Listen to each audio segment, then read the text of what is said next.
नमस्कार, logic ERP में आपका स्वागत है। इस वीडियो में हम सेल टैक्स रजिस्टर रिपोर्ट को कॉन्फ़िगर करना सीखेंगे। सबसे पहले मेन मेनू पर जाएं और रिपोर्ट क्वेरीज को एक्सपेंड करें। फिर सेल रजिस्टर को एक्सपेंड करें और सेल टैक्स रजिस्टर पर क्लिक करें।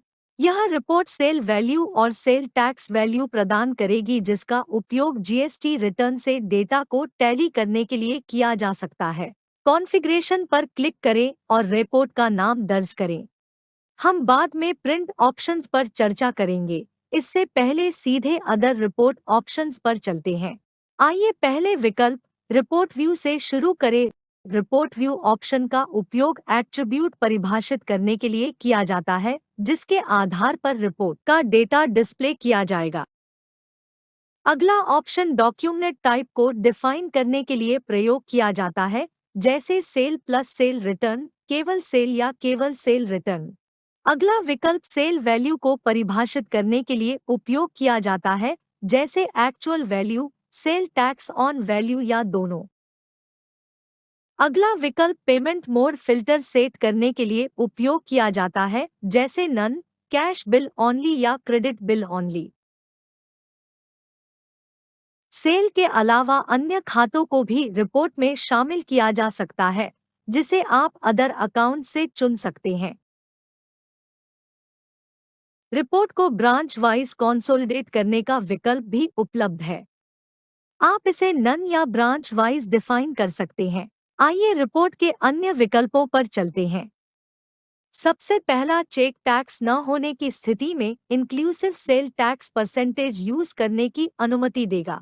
अगले टिक का उपयोग सेल रिटर्न को अलग से दिखाने के लिए किया जाता है। अगले ऑप्शन की मदद से आप रिपोर्ट में बिल नंबर का केवल न्यूमेरिक पार्ट डिस्प्ले कर सकते हैं। अगला चेक आपको सेल वैल्यू से इंक्लूसिव सेल ट्रांजैक्शंस को डिडक्ट करने की अनुमति देता है। नेक्स्ट ऑप्शन का यूज कैश कस्टमर डिस्प्ले करने के लिए किया जा सकता है, यदि वह बिल में अवेलेबल है। अगले चेक का उपयोग रिपोर्ट में जर्नल वाउचर एंट्रीज को शामिल करने के लिए किया जा सकता है। अगले चेक का उपयोग सेल वैल्यू में एक्साइज अमाउंट इंक्लूड करने के लिए किया जा सकता है, यदि रिपोर्ट व्यू को बिल वाइज परिभाषित किया गया है तो। अगले विकल्प को एनेबल करने से रिपोर्ट में सेल टैक्स अकाउंट्स प्रदर्शित नहीं किए जाएंगे। अगला ऑप्शन केवल करंट ब्रांच के डेटा को डिस्प्ले करने की अनुमति देगा, जिसमें आप लॉग्ड इन है। अंतिम चेक का उपयोग स्टॉक ट्रांसफर वैल्यू को टोटल सेल से एक्सक्लूड करने के लिए किया जाता है। चलिए अब हम अकाउंट सिलेक्शन की ओर बढ़ते हैं। सेल अकाउंट चेक बॉक्स पर क्लिक करें। अकाउंट सर्च लिस्ट दिखाई देगी। उसके बाद सिलेक्ट ऑल पर क्लिक करें।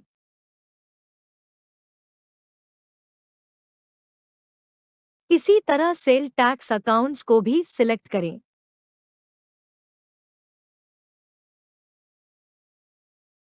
Sale and sale tax accounts के अलावा अन्य खाते जैसे एक्सपेंस अकाउंट इत्यादि को भी इसी प्रकार सेलेक्ट करें। ट्रांजैक्टेड अकाउंट्स ओनली पर टिक करना न भूलें।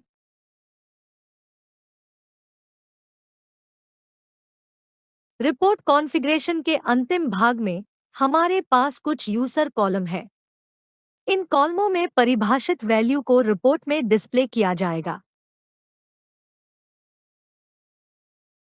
ओके बटन पर क्लिक करें और कॉन्फ़िगरेशन को सेव करें। चलिए रिपोर्ट को क्रिएट करते हैं। जैसा कि आप देख सकते हैं, कॉलम प्रदर्शित नहीं हुए हैं। कॉलम डिस्प्ले करने के लिए रिपोर्ट कॉन्फ़िगरेशन सेटिंग्स खोलें। प्रिंट विकल्प में प्रिंट कॉलम पर क्लिक करें। आप उन कॉलमों को सिलेक्ट कर सकते हैं जिन्हें आप रिपोर्ट में प्रदर्शित करना चाहते हैं। सेल और सेल टैक्स अकाउंट्स को टिक करना न भूलें।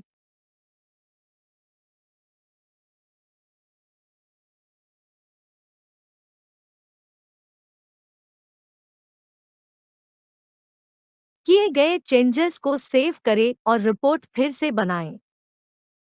यह बेचे गए माल पर लगाए गए सेल टैक्स और सेल वैल्यू की डिटेल्ड रिपोर्ट प्रदर्शित करती है। अब इस रिपोर्ट को मंथ वाइज मॉडिफाई करते हैं। F5 दबाकर कॉन्फ़िगरेशन खोलें और अदर ऑप्शंस पर जाएं। रिपोर्ट व्यू को मंथ वाइज सेट करें। मंथ वाइज टोटल अप्लाई करना न भूलें। प्रिंट कॉलम में जाकर अनावश्यक कॉलम को हटा दें।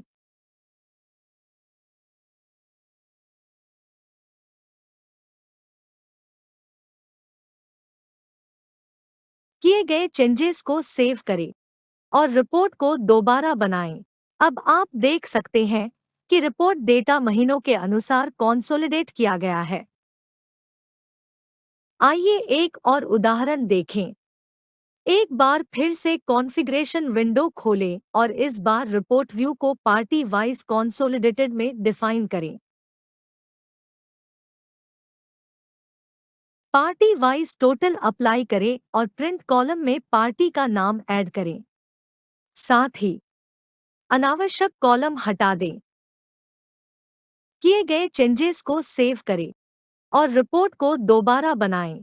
किए गए परिवर्तन से आप देख सकते हैं रिपोर्ट पार्टी वाइज कंसोलिडेटेड प्रदर्शित हो रही है।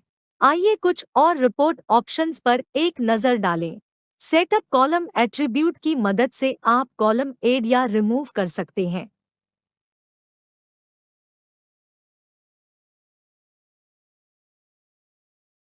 अगला विकल्प कॉलम की सोर्टिंग करने के लिए उपयोग किया जाता है, जैसे असेंडिंग या डिसेंडिंग।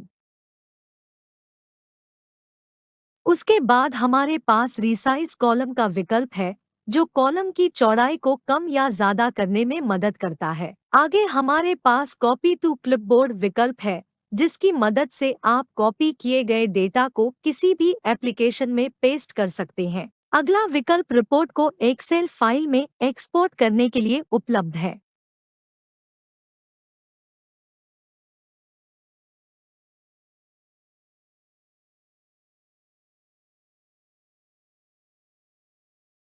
उसी प्रकार अगले विकल्प की मदद से रिपोर्ट को HTML फाइल में एक्सपोर्ट कर सकते हैं। अगला विकल्प रिपोर्ट की PDF फाइल बनाने के लिए इस्तेमाल किया जाता है। हमारे पास टेक्स्ट फाइल में रिपोर्ट एक्सपोर्ट करने का विकल्प भी उपलब्ध है। अगले विकल्प का उपयोग रिपोर्ट कॉलम में किसी भी कैरेक्टर या वैल्यू को खोजने के लिए किया जाता है। अगले ऑप्शन की मदद से आप रिपोर्ट डेटा को बार ग्राफ के फॉर्म में देख सकते हैं। जैसे ही आप व्यू ग्राफ पर क्लिक करेंगे, तभी एक बॉक्स दिखाई देगा जिसमें आप एक्स एक्सिस और वाई एक्सिस को परिभाषित करेंगे। इसके बाद व्यू ग्राफ पर क्लिक करें। रिपोर्ट का ग्राफ प्रदर्शित किया जाएगा। यह रिपोर्ट डेटा के बड़े सेट को सरल फॉर्म में डिस्प्ले करता है।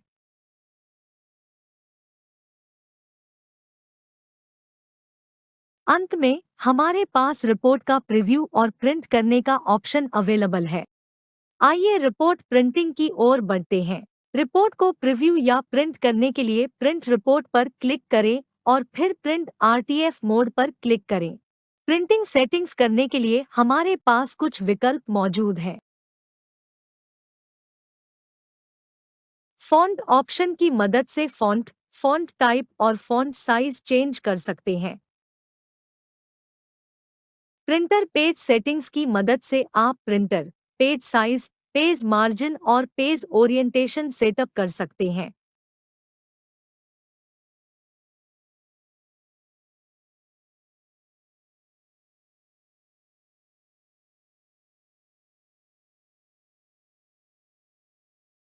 राइट साइड कुछ फिल्टर मौजूद है, जैसे कि सीरीज, ब्रांच और पार्टी नेम। इन फिल्टर की सहायता से आप रिपोर्ट में डेटा फिल्टर कर सकते हैं।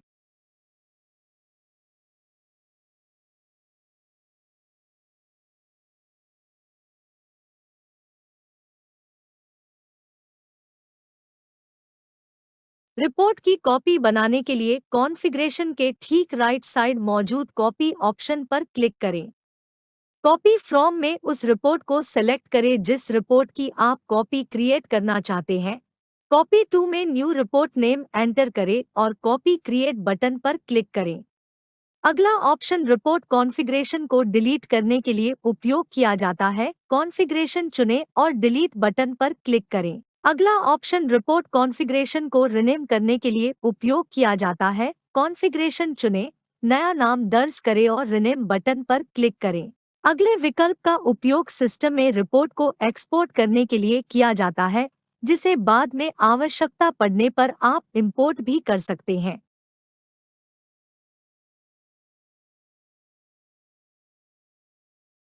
आखिर में हमारे पास फाइल इंपोर्ट करने का ऑप्शन है। पहले फाइल ब्राउज करें और फिर इंपोर्ट बटन पर क्लिक करें। मुझे उम्मीद है कि यह वीडियो मददगार था। देखने के लिए धन्यवाद। अधिक सॉफ्टवेयर अपडेट के लिए नोटिफिकेशन बेल आइकन दबाएं और हमारे चैनल को सब्सक्राइब करें।